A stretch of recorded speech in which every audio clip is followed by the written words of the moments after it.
Hello and welcome back to my channel. हम पढ़ रहे थे यूनाइटेड नेशन ऑर्गेनाइजेशन और उसके अंदर हम थे सिक्योरिटी काउंसिल में। अब हम आ जाते हैं यूनाइटेड नेशन चार्टर पे और उस चार्टर के आर्टिकल 42 पे। तो article 42 give power to security council to use armed forces under binding provision of article 43। तो आर्टिकल 42 के अंदर जो भी पावर है सिक्योरिटी काउंसिल को आर्म्ड फोर्स यूज़ करने की, वो आर्टिकल 43 के बाइंडिंग प्रोविजंस द्वारा दी जाती हैं। अब इसमें एक क्वेश्चन आता है, हमने अभी पीछे पढ़ा था सिर्फ power and function of security council, और अब हम पढ़ रहे हैं रेस्ट्रिक्शंस ऑफ सिक्योरिटी काउंसिल। तो अब एक क्वेश्चन आता है, under which article security council is empowered to take action by using force for the purpose of maintaining international peace and security. तो ये आता है आर्टिकल 42 में। अगर आपने मेरी पीछे वाली वीडियोस नहीं देखी हैं तो आप मेरी पीछे वाली वीडियोस भी देख सकते हैं, जिसमें मैंने यूनाइटेड नेशन ऑर्गेनाइजेशन पूरा एक्सप्लेन करा। उसका प्रीएम्बल है और सिक्योरिटी काउंसिल है और सारे मेन उसके जो क्लॉजेज हैं वो मैं कवर कर रहा हूँ। ये हमारी यूनाइटेड नेशन ऑर्गेनाइजेशन की सीरीज़ है। प्लीज़ इसे लाइक शेयर एंड मेरे चैनल को सब्सक्राइब ज़रूर करें। Article 43 is based to provide constitution of peace keeping force. तो आर्टिकल 43 जो है वो कॉन्स्टिट्यूशन बताता है, वो बेस बताता है पीस कीपिंग फोर्स के लिए। पीस कीपिंग फोर्स में ये है जो अभी मैंने पीछे एक्सप्लेन किया था कि अगर मान लीजिए कोई भी डिस्प्यूट हो जाता है दो कंट्रीज़ के बीच में, ये दो कंट्रीज़ के बीच का भी मैटर जो हम रेस्ट्रिक्शंस पढ़ रहे थे वो मैं बता रहा था कि कोई भी डिस्प्यूट हो जाता है और वो डिस्प्यूट नहीं सॉल्व हो पाता है तो हम piece keeping force security council लगा सकता है, और इसे हम मिलिट्री स्टाफ कमेटी भी कहते हैं। Military staff committee through agreement and reached in article 43। हमने अभी ऊपर भी पढ़ा था कि आर्टिकल 43 जो है पीस कीपिंग फोर्स या मिलिट्री स्टाफ कमेटी के बारे में बताता है। Making laws for security council with assistance with military staff committee और सिक्योरिटी काउंसिल जो है पीस कीपिंग लॉज बनाएंगी जिससे कि कोई भी डिस्प्यूट कंट्रीज़ के बीच में सॉल्व किया जा सके। अब इसमें आ जाते हैं मिलिट्री स्टाफ कमेटी। ये बहुत इंपॉर्टेंट है। जैसे ज़्यादातर यूज़ नहीं होता है क्योंकि ज़्यादातर डिस्प्यूट जो है जनरल असेंबली में सॉल्व कर दिए जाते हैं। Under article 47 there is a provision for constitution of military staff committee to aid advise and to assist security council regarding international peace and security। तो आर्टिकल 47 के अंदर सारे प्रोविज़न दिए गए हैं, कॉन्स्टिट्यूशन दिया गया है मिलिट्री स्टाफ कमेटी की, जो कि एड और एडवाइस करे सिक्योरिटी काउंसिल को regarding international peace and security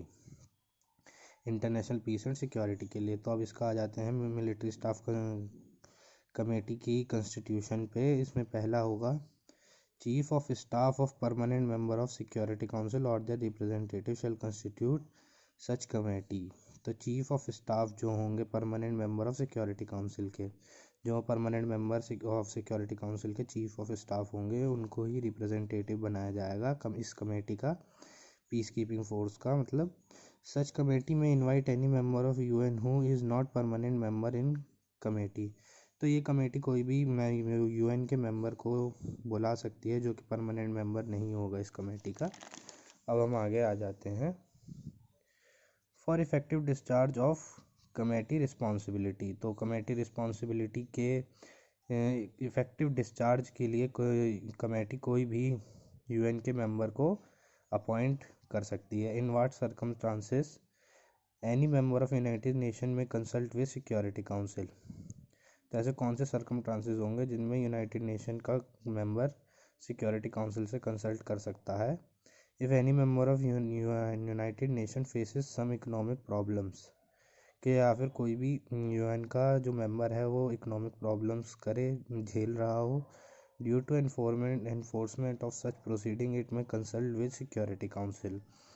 तो इसको इकोनॉमिक प्रॉब्लम्स को ख़त्म करने के लिए जो मेंबर है वो सिक्योरिटी काउंसिल को कंसल्ट कर सकता है। Object of chapter 8 of charter is to maintain peace and security और मेक रीजनल अरेंजमेंट और to constitute regional agencies for this purpose. तो चैप्टर 8 जो अभी हम पढ़ रहे थे उसका ऑब्जेक्ट है कि एक तो पीस एंड सिक्योरिटी मेंटेन रहे, जो हमने प्रीएम्बल में भी पढ़ा था, और रीजनल अरेंजमेंट करे, जो कि रीजनल अरेंजमेंट करे टू कंस्टिट्यूट रीजनल एजेंसीज़ के रीजनल एजेंसीज़ अगर जैसे मान लीजिए कोई इकोनॉमिक प्रॉब्लम आ जाती है तो उसके लिए, जैसे अफ्रीका में मान लीजिए कोई इकोनॉमिक प्रॉब्लम आती है तो उसके लिए United nation regional agencies form कर सकता है और उन रीजनल एजेंसीज़ के द्वारा ही पीस और सिक्योरिटी मेंटेन किया जाएगा उस क्षेत्र में, उस एरिया में।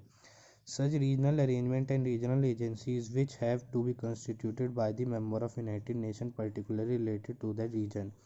तो जो मैंने ऊपर बताया कि जो भी रीजनल अरेंजमेंट या रीजनल एजेंसीज होंगी वो यूनाइटेड नेशंस के मेंबर द्वारा बनाई जाएंगी और उस रीजन के लिए बनाई जाएंगी जिस रीजन के लिए उन्हें वो काम करना है, जहाँ पे उन्हें international peace and security maintain करनी है। And to decide any local dispute pacific settlement and if fails to maintain peaceful settlement then it can be referred to security council। अगर मान लीजिए कि रीजनल अरेंजमेंट और रीजनल एजेंसीज जो हैं वो कोई भी डिस्प्यूट जो उस रीजन का है उसे सॉल्व कर सकती है, कोई भी पैसिफिक सेटलमेंट कर सकती है, जो भी डिस्प्यूट होता है उसे सॉल्व कर सकती है इंटरनेशनल पीस एंड सिक्योरिटी के रिलेटेड, और अगर वो फेल हो जाती है तो वो सिक्योरिटी काउंसिल को रेफ़र करेगा। अब आते हैं हम चैप्टर 9 पे, टू ऑब्टेन और to fulfil international economic and social corporation. Chapter 9 में बताया गया है कि fulfil international economic and social corporation करना है। What include social and economic corporation and development. Social and economic corporation और डेवलपमेंट क्या होता है? To achieve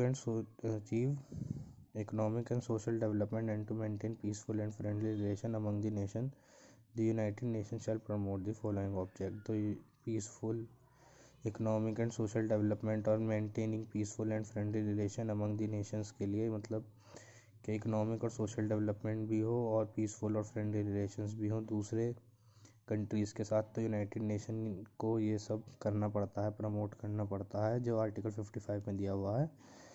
to create an environment for the welfare of entire world. तो entire world के लिए एक ऐसा एनवायरनमेंट बनाया जाए जिससे कि उसका वेलफेयर हो, हाई स्टैंडर्ड ऑफ लिविंग हो। अगर वेलफेयर होगा तो हाई स्टैंडर्ड ऑफ लिविंग तो अपने आप ही आ जाएगा। टू प्रोवाइड सॉल्यूशन, जैसे हाई स्टैंडर्ड ऑफ लिविंग होता है कि मान लीजिए अमेरिका में हर बंदे के पास कार होती है और इंडिया में अभी ये स्टेटस आता जा रहा है, धीरे धीरे आता जा रहा है, इसका मतलब है कि इंडिया में भी हाई स्टैंडर्ड ऑफ लिविंग आता जा रहा है। To provide solution to economic social and health problem. Economic social और हेल्थ प्रॉब्लम को सॉल्यूशन प्रोवाइड करना ये यूनाइटेड नेशंस का कार्य है। To promote international cultural and educational corporation. तो इंटरनेशनल कल्चर को मतलब मान लीजिए अफ्रीका का कल्चर है तो उसको कल्चर को प्रमोट करना, उसे कंजर्व करना और वहाँ पे एजुकेशन भी प्रोवाइड करना। Human right and fundamental freedom to all without any discrimination, के हर बंदे के पास, हर इंडिविजुअल के पास ह्यूमन राइट और फंडामेंटल फ्रीडम होना चाहिए, वो भी without any discrimination of race, caste, creed etc। 57 and 63 में जो हमें बताया गया है वो स्पेशलाइज्ड एजेंसीज़ बताई गई हैं। अभी हमने पीछे पढ़ा था specialised agencies.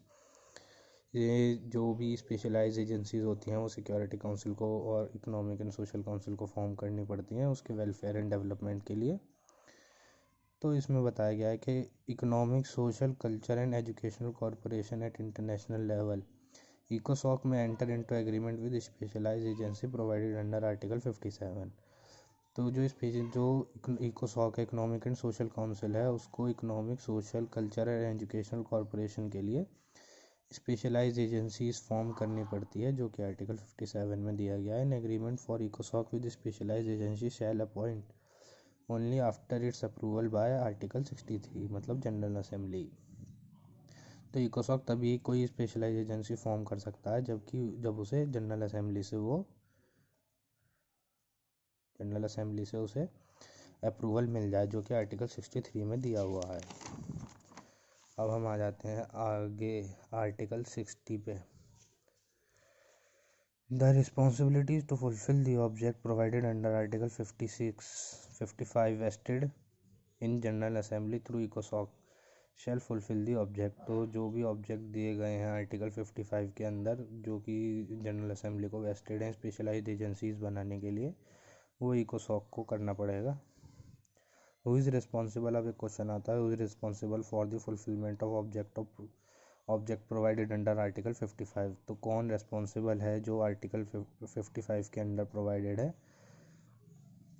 For discharging the functions of organisation, जो भी फंक्शंस हैं ऑर्गेनाइजेशन के करने के लिए general assembly through इकोसॉक। General assembly जो है अप्रूवल देगी और इकोसॉक जो है उसे स्पेशलाइज एजेंसीज को फॉर्म करेगी। Article 60 general assembly and under true authority of general assembly in इकोसॉक the function of the organisation for object provided under Article 55, ECOSOC be responsible for discharging the function of organization provided under Article 55। तो जो भी article 60 के अंदर दिया गया है general assembly में, under true authority of general assembly, तो ट्रू अथॉरिटी होनी चाहिए जनरल असेंबली की इन इकोसॉक। तो इकोसॉक में तो वैसे भी ज़्यादातर अभी इकोसॉक एक्टिव भी नहीं है। The function of the organization for object provided under Article 55 ECOSOC be responsible for discharging the functions। तो ECOSOC जो है वो इसके लिए डिस्चार्जिंग फंक्शंस के लिए रिस्पॉन्सिबल होगा, जो कि स्पेशलाइज एजेंसी इसको लेके है। Thank you. अगर आपको मेरा वीडियो ये पसंद आए तो आप लाइक शेयर एंड सब्सक्राइब कर सकते हैं। अब हम आगे पढ़ेंगे नेक्स्ट वीडियो में इकोसॉक। इकोसॉक मतलब economic and social council. Thank you.